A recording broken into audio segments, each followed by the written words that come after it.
महामुनि विश्वामित्र जी जब जब यज्ञ करते हैं बक्सर में, तब तब मारीच और सुबाहु दोनों मिलकर के यज्ञ को विध्वंस कर देते हैं। तो वो चिंतित रहते हैं, सोचते हैं कि बिना भगवान की ये पापी मरने वाले नहीं हैं।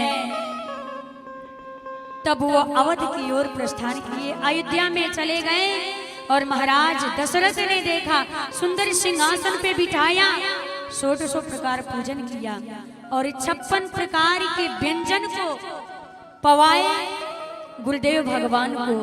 और जब प्रसन्न हो गए तो चारों पुत्रों को बुला करके चरणों में प्रणाम करवाए।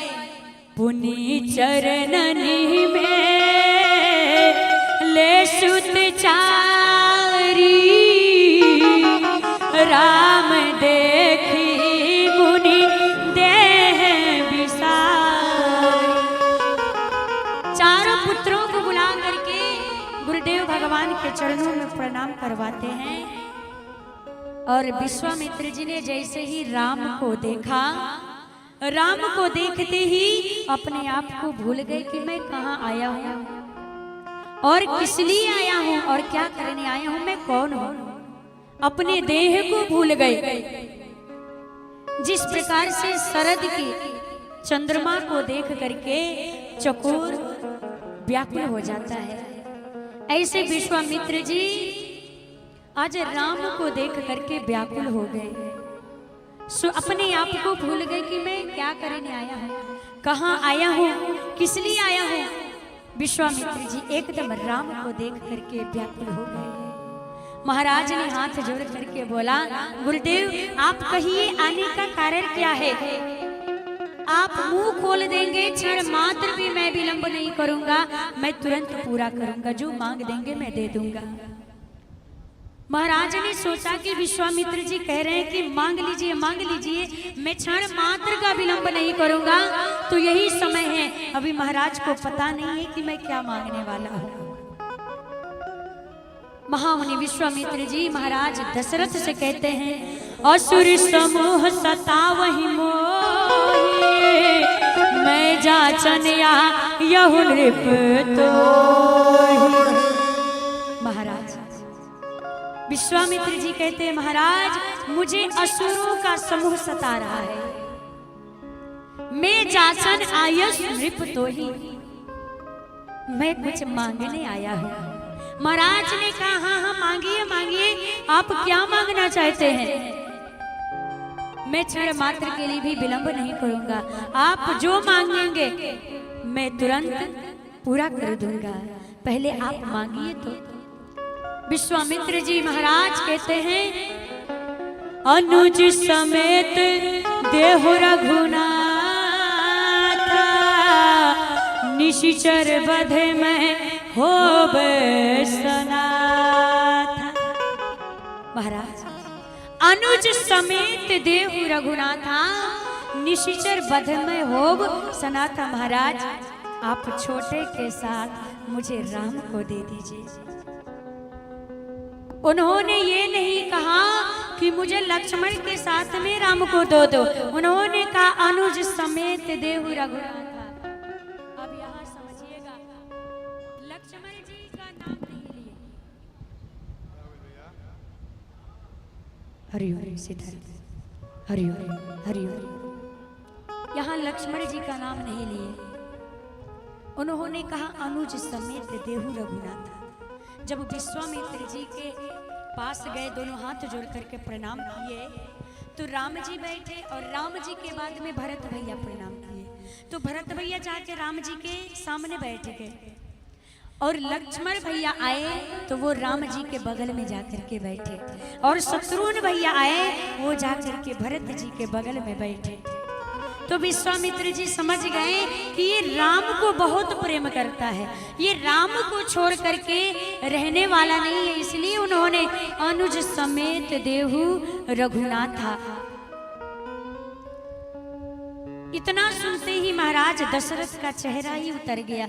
महाराज दशरथ का उतरा हुआ चेहरा देख करके विश्वामित्र जी ने सोचा कि कहीं मना ना कर दे महाराज, इसलिए उन्होंने कहा, देहु भूप मन हर्षित तजहु मोह अज्ञान, धर्म सुजस प्रभु तुम्हें कहो इन्हें कहती कल्याण। महाराज आप दान देने जा रहे हैं और दान प्रसन्न मन से दिया जाता है। आप दान देने जा रहे हैं महाराज, आप दान प्रसन्न मन से दीजिए। अपने अज्ञान का हरण करिए, अपने अज्ञान का त्याग करिए महाराज, आपकी कीर्ति बढ़ेगी और आपके बच्चों का कल्याण हो जाएगा। आप प्रसन्न मन से दान दीजिए। यदि आप दान दे रहे हैं, यदि मन को दुखी करके दान दे रहे हैं, तो आपका दान देने का कोई मतलब नहीं बनता है, वो फलीभूत नहीं होता। इसलिए महाराज आप प्रसन्न मन से दान दीजिए। महाराज ने कहा कि लगता है कि आपको मांगना नहीं आता है। अरे मैंने कह क्या दिया कि मांग लीजिए, इसका मतलब ये थोड़े ना हुआ कि आप कुछ भी मांग लेंगे। अरे आपने मांगा तो तनिक विचार करके मांगे होते। चौथे पन पायऊ सुतचारी, विप्र वचन नहीं कहे बिचारी। अरे आपने मांगा तो, लेकिन विचार करके नहीं मांगा। विप्र वचन नहीं कहे बिचारी, आप तनिक विचार करके मांगे होते। अरे मांगी, आप धन मांगिए मैं धन दूंगा, आप भूमि मांगिए मैं भूमि दूंगा, आप अयोध्या का कोसों मांग लीजिए मैं दूंगा, आप इस दशरथ का प्राण मांग लीजिए, ये दशरथ अपना प्राण निकाल करके दे देगा, लेकिन मेरे राम को मत मांगिए, मेरे राम को देते नहीं बनता। मैं अपने राम के बगैर एक पल भी जीवित नहीं रह सकता। आप मेरे राम को मुझसे मत मांगिए।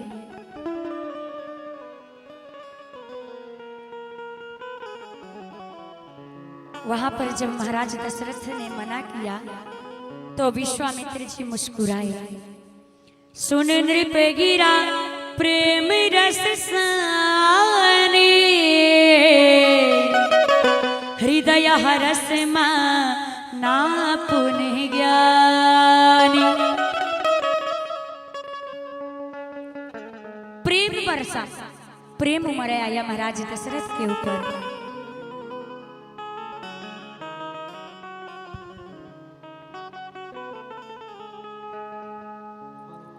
महाराज ने मना किया, लेकिन विश्वामित्र जी नाराज नहीं हुए, क्रोध नहीं किए। यदि हमसे आपसे कोई सामान मांगता, यदि वो मना कर देते तो थोड़ी देर के लिए क्रोध आता, लेकिन विश्वामित्र जी को क्रोध नहीं आया। उन्होंने प्रेम बरसाया, मुस्कुराए, और उन्होंने प्रेम इसलिए बरसाया, क्यों प्रेम आया ये सुनकर के सोचने लगे कि चक्रवर्ती जी महाराज राम को इतना प्रेम करते हैं, जो अपने वचन से मुकर गए, राम को देने से मुकर गए। उन्होंने ही कहा है कि मांग लीजिए मांग लीजिए मांग लीजिए, और जब मैंने मांगा तो उन्होंने राम को देने से मना कर दिया। महाराज आज आप धन्य हैं, हमसे भी धन्य है महाराज। क्यों धन्य है? मैं विरक्त होने के बाद भी राम को उतना प्रेम नहीं करता हूँ, और आप गृहस्थ होने के बाद भी राम को उतना प्रेम करते हैं। आज विश्वामित्र जी गदगद हो गए। गुरुदेव भगवान वशिष्ठ जी की ओर इशारा किए, जरा चेले को समझाइए। तब वशिष्ठ बहुविधि समझावा, नृप संदेह नाश कहा पावा। गुरुदेव वशिष्ठ जी ने महाराज दशरथ को समझावा, बहुविधि समझावा, कि यहाँ से तो आपके पुत्र जाएंगे, लेकिन वहां बहू के साथ में लेकर के आएंगे। महाराज दशरथ समझ गए। तुरंत अनुज दोनों पुत्रों को अति आदर दौतने बुलाए, हृदय लाई बहुभांति सिखाए। दोनों पुत्रों को बुला करके हृदय से लगा करके और अनेकों प्रकार से सिखाते हैं, और कहते हैं कि आज से ये राम लक्ष्मण, आप यदि कोई भी व्यवहार करते हैं, कुछ भी पूछना है तो आज से आपके माता पिता आपके गुरुदेव भगवान हैं, आपको गुरुदेव भगवान से पूछ करके ही वो कार्य करना होगा। कोई भी व्यवहार करिए विश्वामित्र जी से बोले गुरुदेव आप ये मत समझिएगा कि मैं अपने दोनों बच्चों को दे रहा हूँ, महाराज मोरे प्राण नाथ सुत दो, ये समझिएगा कि मैं अपने प्राण को निकाल करके आपको दे रहा हूँ। आज से कुछ भी करना होगा आप मुझसे नहीं पूछिएगा, आप स्वयं ही उस कार्य को कर दीजिएगा। तुम मुनि पिता आन नहीं को, आज से आप ही इनके माता पिता हैं। आप आज से आपको जो करना होगा आपको पूछने की आवश्यकता नहीं है, आप स्वयं ही करिएगा। आज गुरुदेव भगवान लेकर के चले, माता पिता को प्रणाम किए, आगे बढ़ करके सरयू मैया को प्रणाम किए। और विश्वामित्र जी जब गए हैं, इधर तारका को पता है कि मुनि बाबा गए हैं, किसी को लेकर के आएंगे हमें मारने के लिए। इधर सत्संग की आवाज सुनाई पड़ी तारका के कानों में। सुनी तारिका क्रोध कर धाई, लक्ष्मण जी ने तारका को आते हुए देखा, निकाल लिए बाण कि अभी मार दूंगा।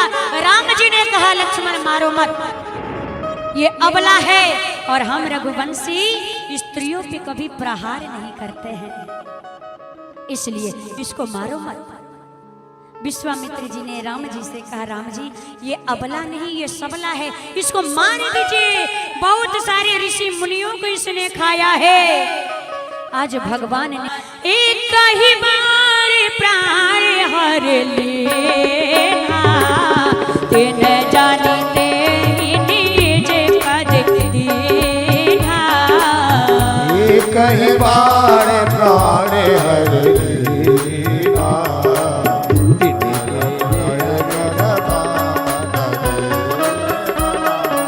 एक ही बार प्राण हर लीना, दिन जानते निज पद दीना।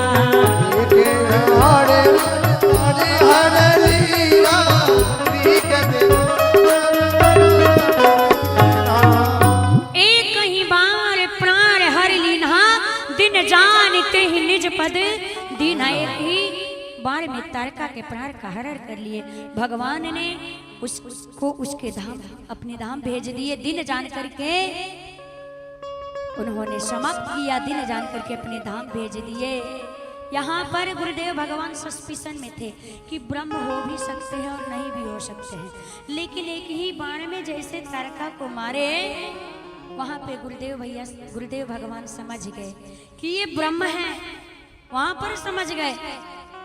तब ऋषिनाथ ही जी उस समय पे बला अति बला नामक विद्या देते हैं, जिससे भगवान को न भूख लगता है न प्यास लगता है। भोजन भैया, रात्रि को विश्राम भैया, प्रातः काल देखे यज्ञ नहीं हो रहा है तो राम जी गुरु जी से पूछे कि यज्ञ नहीं हो रहा। गुरु जी ने कहा कि जिसके लिए मैं यज्ञ करना चाह रहा था वो परमात्मा स्वयं ही आ गए हैं, तो यज्ञ क्या करूं। राम जी ने कहा कि नहीं, हम जिस कार्य के लिए आए हैं वो कार्य होना चाहिए। निर्भय यज्ञ करो तुम जानी, आप निर्भय होकर के यज्ञ करिए। राम लक्ष्मण धनुष बाण लेकर के पहरे में खड़े हो गए। अब यज्ञ प्रारंभ हुआ, लक्ष्मण जी पहरे में खड़े हो गए। धुआं जैसे ऊपर उठा, मारीच सुबाहु अपने सेवकों को लेकर के गए, लेकिन भगवान ने सोचा भी मार दूंगा तो सोने का मृग कौन बनेगा, तो इसलिए आज बिना फर के मारे 100 योजन समुद्र उस पार जाकर के गिरा। अग्निबाण सुबाहु कुमार विध्वंस हुआ। लक्ष्मण भैया एक ही बाण में सारी निशाचरी सेना को समाप्त कर दिए। मुनि लोग जय जयकार करने लगे।